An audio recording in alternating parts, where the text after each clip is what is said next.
A sala era muito modesta e o espaço mínimo, onde se encontravam pequena mesa com 2 cadeiras, fogão e pia para a higiene da louça e panelas. Tudo muito singelo, um quarto também exíguo e banheiro num espaço de menos de 30 metros quadrados. A movimentação espiritual era grande, porque a dimensão parafísica diferenciava bastante da material, comportando significativo número de visitantes entre os quais nos encontrávamos. Sob a direção do benfeitor, adentramo-nos na singela alcova, onde os encontramos adormecidos e parcialmente desdobrados da argamassa celular, apresentando alguma lucidez e um júbilo confortador. Parecendo conhecer Dr. Silvio, abraçaram o mentor e expressaram a imensa alegria que os tomou de inopino, exteriorizando o amor dos céus pelos seus servidores na terra. Nesse comenos, adentrou-se um espírito nobre, que logo identifiquei como imigrante, apresentando indescritível satisfação que também nos contagiou. Dr. Silvio apresentou-o aos futuros pais, que se mostravam exultantes, passando a dialogar de maneira muito especial. Enquanto o casal manifestava o seu pensamento, verbalizando-o, podíamos notar que o visitante emitia ondas mentais muito poderosas, que se condensavam como símbolos-respostas perfeitamente entendíveis. O visitante dizia-se vivamente interessado em desfrutar da futura experiência iluminativa, trazendo no imo anelos de amor e desejos imensos de contribuir em favor da transformação do planeta e da sua sociedade, para o que se preparara antes de chegar à Terra em veículo especial, para observar as conquistas já logradas e eleger o labor em que poderia ser mais útil. Desejava renascer naquele reduto de dor e de necessidade, a fim de elevá-lo à melhor condição através dos esforços que empreenderia e das ações que realizaria em favor do desenvolvimento da comunidade sofrida. Por alguns momentos acompanhamos aquele peculiar diálogo, terminando com o anúncio da sua vinculação ao casal em próximos dias, quando deveríamos estar presentes participando da sua reencarnação. Abraçou efusivamente os futuros genitores, que ficaram imantados com a luminosidade que dele se exteriorizava. Dr. Silvio convidou-o a permanecer conosco por ocasião da visita que iríamos realizar a outro domicílio, para onde rumamos. A presença do respeitável amigo deu um colorido especial ao nosso grupo, em razão das irradiações que produzia, facultando-nos uma conversação edificante a respeito da vida, na dimensão de onde provinha. Ele mantinha o mesmo método a que já nos referimos. Enquanto verbalizávamos o pensamento, ele transmitia por telepatia simbólica a sua resposta. Informou-nos sobre a beleza da região que habitara até há pouco, do multicolorido de que lá se reveste a natureza e da indescritível harmonia que reina nesse lar de progresso indefinível.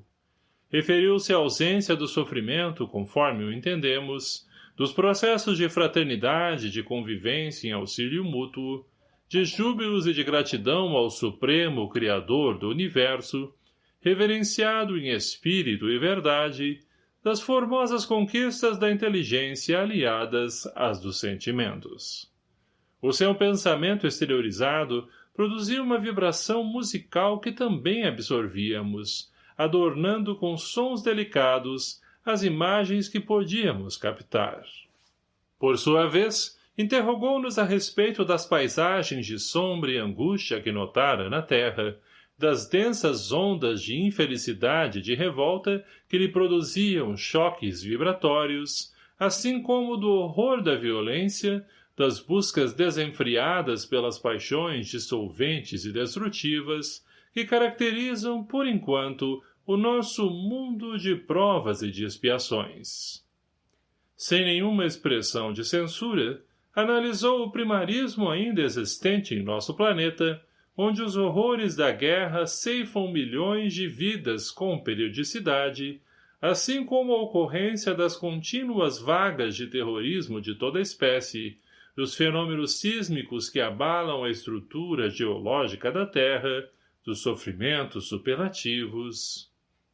Havia uma dorida expressão na sua face ao analisar o novo mundo onde iria trabalhar, em tentativa de auxiliá-lo a melhorar-se, tornando-se mais tristonha ao referir-se à criminalidade, aos terríveis abortos provocados, às aplicações da eutanásia, ao volume de suicídios e ainda à pena de morte legalizada. Por fim, referiu-se aos tsunamis de natureza moral, de alguma forma responsáveis por aqueloutros decorrentes da adaptação das placas tectônicas em contínua movimentação. À medida que o Dr. Silvio o informava, e ambos comentavam as ocorrências ora vigentes em nosso amado orbe, mais se lhe assinalava à face a expressão de ternura e de compaixão, exprimindo o sentimento de solidariedade pelos sofredores do mundo, que anelam pela libertação dos atrativos nefastos e dos grilhões que os prendem ao primarismo, ainda em predominância em nossa cultura social e moral, nestes dias em vagarosa alteração para melhor.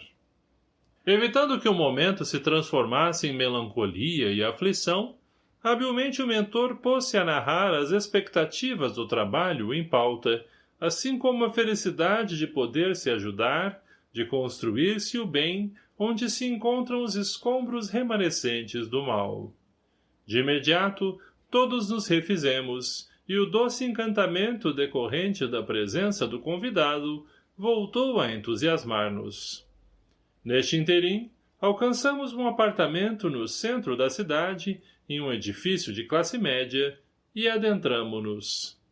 Podia-se respirar a psicosfera de paz, sem a presença de espíritos vulgares e perturbadores, sendo recebidos à porta pelos residentes risonhos, em parcial desdobramento pelo sono fisiológico, que nos pareciam esperar, embora eu não tivesse ideia de que iríamos ali. Dr. Silvio, sempre muito cortês e ético, apresentou-nos o casal portador de grande simpatia, Alonso e Eunice, que estavam expectantes a respeito da possibilidade de serem aquinhoados com a bênção da progenitura. Dificuldades iniciais que inibiam o cavalheiro haviam se tornado motivo de sofrimento, que foi ultrapassado, mediante uma cirurgia de pequeno porte, a que se houvera submetido com excelentes resultados, fazia pouco tempo. Naquela noite, após a comunhão sexual que se facultaram, aguardavam que a misericórdia divina os felicitasse com a futura chegada de um filhinho para aconchegar-se aos seus cuidados. Enquanto conversávamos jovialmente, adentraram-se dois amigos de outro grupo dedicado à reencarnação, trazendo o espírito que iria envergar a indumentária carnal a partir daquele momento. Todos adentramo-nos na alcova e nos detivemos ante os seus corpos adormecidos, envoltos pela ternura de um abraço de gratidão e de júbilo. Dr. Silvio aproximou-se da senhora Eunice, que apresentava o coração iluminado por peregrina luz, enquanto seu organismo ainda mantinha os espermatozoides em movimentação no aparelho genésico. O geneticista sábio explicou-nos que se tratava de uma pasta amorfa em atividade, constituída por centenas de milhões de espermatozoides, 3 milhões dos quais podem penetrar no útero, com capacidade de sobreviver pelo tempo de até 48 horas. Esclareceu-nos que o processo de fecundação dá-se dentro de um período de mais ou menos 10 horas, quando selecionado ruma em viagem ascensional pelo tubo vaginal, atravessando o colo do útero, a fim de poder penetrar na trompa de Falópio, onde se dará o encontro com o óvulo preparado para recebê-lo. Esse milagre, esclareceu lúcido, é um dos momentos mais grandiosos da vida, que logo mais se transformará num ser humano, qual ocorre igualmente, com ligeiras diferenças, nos reinos vegetal e animal. Quando se dá a união dos gametas, tecnicamente estão programadas as heranças dos ancestrais, que sabemos serem estabelecidas graças à lei de causa e efeito através do perispírito. Isto posto, ele acercou-se da senhora e aplicou as mãos com as palmas estendidas para baixo, como se estivesse anulando a organização material, e chamou-nos a atenção para a intimidade do seu aparelho genésico. Logo depois, solicitou ao futuro reencarnante que mais se aproximasse e pensasse com forte energia na vinculação ao espermatozoide, que fosse portador de algumas das suas e das características biológicas dos pais. Do seu chakra cerebral, que se iluminou como um pequeno arco-íris em volta da parte superior do cérebro, destacou-se um raio prateado que penetrou na pasta gelatinosa e se fixou em um pequeníssimo gameta, que também absorveu a luminosidade agora em tom azul, vitalizando-o e fazendo-o disparar do grupo em que se encontrava submerso. Iniciava-se o processo que culminaria no momento da fecundação do óvulo, isto é, quando se unirá aos receptores de proteína na pelúcida, produzindo uma reação enzimática, assim facilitando que a área seja perfurada, penetre o óvulo e o fecunde, o que dura, normalmente, uns 20 minutos, e do posterior deslocamento do ovo para a implantação na câmara uterina. O tempo se encarregaria do processo natural, e a partir daquele momento, o nosso visitante já se encontrava psiquicamente vinculado ao futuro corpo que seria trabalhado pelo perispírito. A jornada para o espermatozoide realizar é muito grande e cheia de desafios, elucidou o nosso mentor, porque a distância a vencer é larga e a viagem se realiza, mais ou menos, com a velocidade de 1 centímetro por minuto, estando a parte superior da trompa de Falópio localizada a uns 30 centímetros. Ele também tem que resistir aos ácidos que o organismo feminino produz, matando um grande número de candidatos. Em razão dos objetivos divinos da procriação, por ocasião da ovulação, essa acidez diminui, o que facilita a sobrevivência de muitos que seguem atraídos pelo óvulo.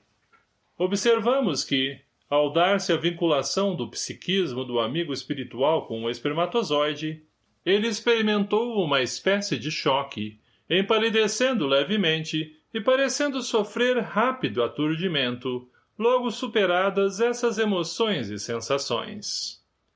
Poderia permanecer em atividades outras, no entanto, a ligação com o gameta masculino seguiria o seu curso e posteriormente se daria a fecundação, logo seguida por todo o processo de renascimento na carne. Informados da ocorrência, nos seus detalhes próprios, os futuros pais beijaram as mãos do Dr. Silvio e abraçaram ternamente aquele que seria o filho anelado, levando-nos todos à emoção das lágrimas. Comentando a luta que o espermatozoide trava com os elementos que lhe são hostis, no organismo feminino, em mecanismo de defesa, o benfeitor referiu-se. Moderna escola de psiquiatras, discípulos da admirável doutora Melanie Klein, consideram que esse fenômeno permanecerá no inconsciente profundo do ser humano, gerando-lhe alguns problemas de comportamento que necessitam de cuidadosa psicoterapia, a fim de conseguir a total libertação, tal o choque decorrente da batalha travada nesse período que precede a fecundação. O querido mentor, ante a manhã que surgia risonha, na simplicidade da recâmara em que nos encontrávamos, convidou-nos à oração de agradecimento a Deus pela sua inefável misericórdia, levando-nos a um quase estado de êxtase, enquanto traduzia os nossos sentimentos ante a contemplação da vida humana em processo de desenvolvimento físico, seguindo no rumo da sua fatalidade biológica. Participando de um evento dessa natureza, não existe quem não se dobre vencido ante a majestade divina geradora da vida na sua multiplicidade de aspectos. Somente o amor possui esse condão mágico de a tudo comandar e abrir portas à sua compreensão. Terminada a tarefa, que se repetiria inúmeras vezes, nos dias que se seguiram, dirigimo-nos ao núcleo, onde tínhamos a sede das nossas atividades.